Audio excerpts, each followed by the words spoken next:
So we're going to look at net forces. So the net force of the book below is 0 newtons. So here we have a picture of a book that's sitting on a table. It has 20 newtons of force from the table supporting it.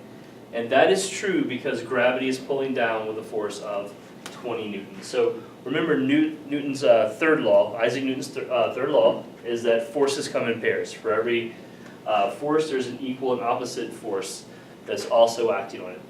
So if gravity is pulling down this book with 20 newtons of force, the table is pushing up with 20 newtons of force also.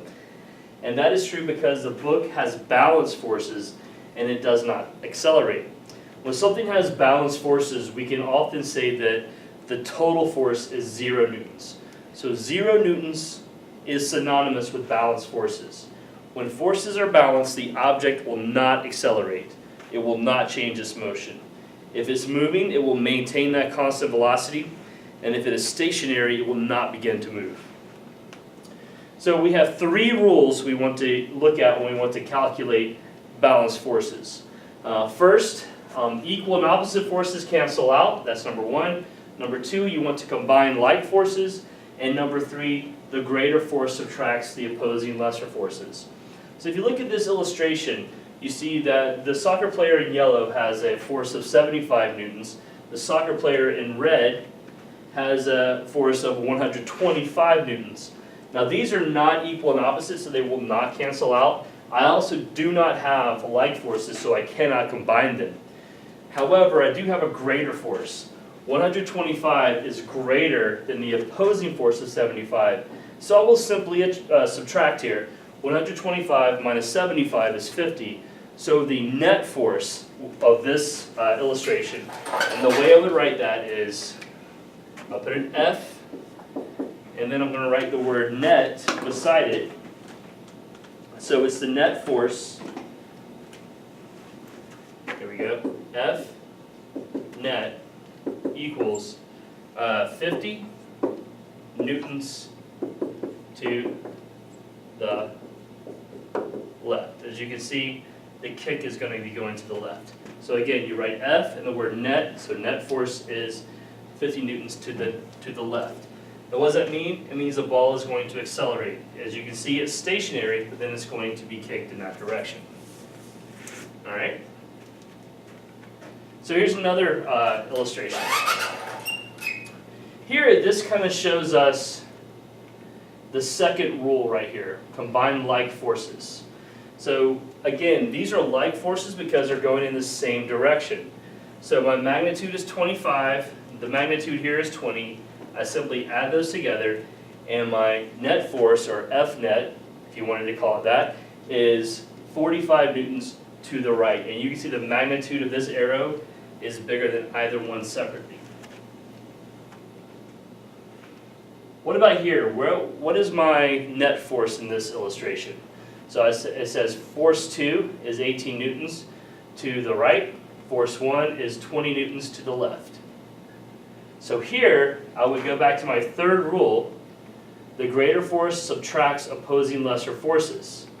So in the book illustration, the greater is 20, the lesser is 18, and so it's pushing with a surplus of 2 newtons to the left. So my net force is 2 newtons to the left. What about this? Now this one's more complicated. Take a moment to try to figure this one out, and then we'll talk about the solution together.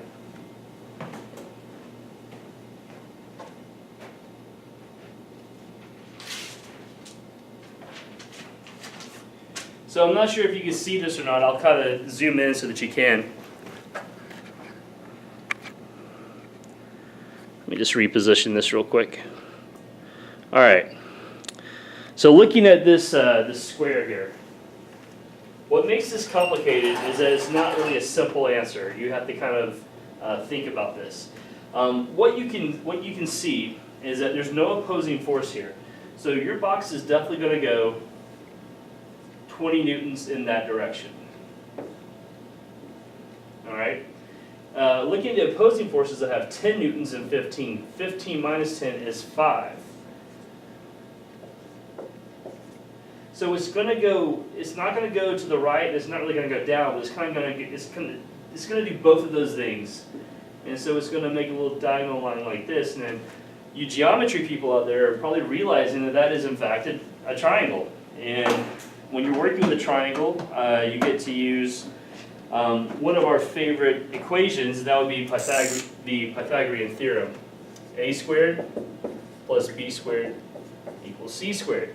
And so to find the force, or to find the magnitude of that vector, you're going to have to do a little bit of calculation. So if I say 20 newtons plus 5 newtons, all right, and again, remember this is squared, and that's going to equal c squared, which is this line right here, the force of that line, or that vector. So if I look at 20 squared, that gives me 400 newtons, plus 5 squared, that's 25 newtons, and that's going to equal c squared. So simplifying this, I get 425 newtons equals c squared. I need to find the square root of both sides. And when I do, the square root of 425, put that into your calculator, I'm going to get something like 20.6 newtons of force. So again, that answer is going to be 20.6. Now that's not exact, or maybe, well, it's close enough. So 20.6 newtons of force. So again, when you have a situation where you're not just going in one of the orthogonal directions, if you're actually going in a diagonal direction, then you're going to have to use this. But orthogonally, that's perpendicular lines, perfectly horizontal and vertical, then you don't have to rely on this equation, but you're going to have to use that approach anytime you have a diagonal line. Thank you.